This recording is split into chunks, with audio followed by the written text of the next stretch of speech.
Timu imewasili nyumbani Dar es Salaam, Tanzania. Swali la kwanza ambalo nataka nifahamu namna ambavyo maandalizi kuelekea kumnyoa Al-Masry.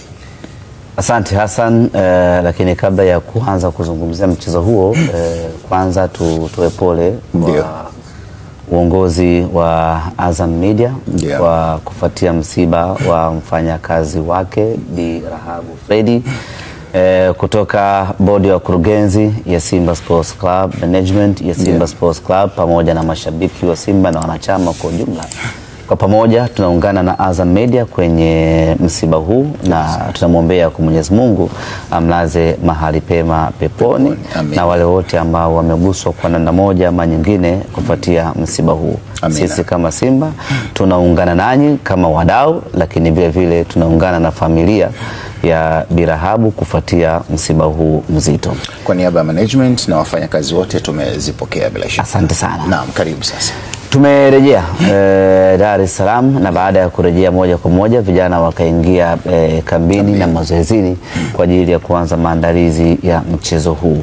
Jambo la kumshukuru Mwenyezi Mungu ni kwamba wachezaji wetu wote wapo katika hali nzuri, ukiachia mbali Shemalon ambaye bado anaendelea kupatiwa matibabu, lakini wale ambao tulisafiri nao kwenda Misri wote wako vizuri. Wale ambao walicheza na ambao hawakucheza, hakuna yote ambaye mpaka hii leo ana changamoto yoyote ya kiafya.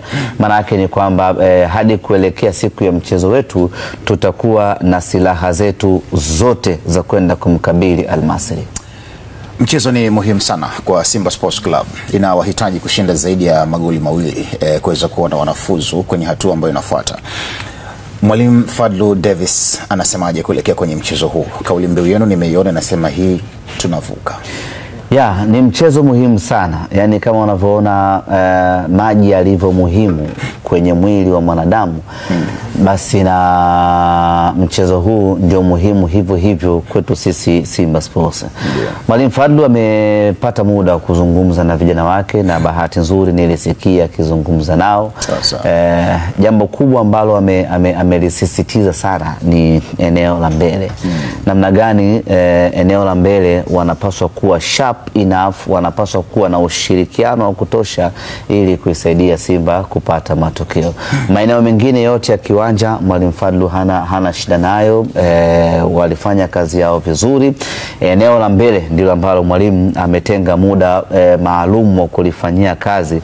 Namna gani wachezaji wanapaswa kuwa na uharaka wa haraka, kwa maana uharaka wa kimwili, uharaka wa akili kwenye kuamua na hatimaye tupate mabao mengi.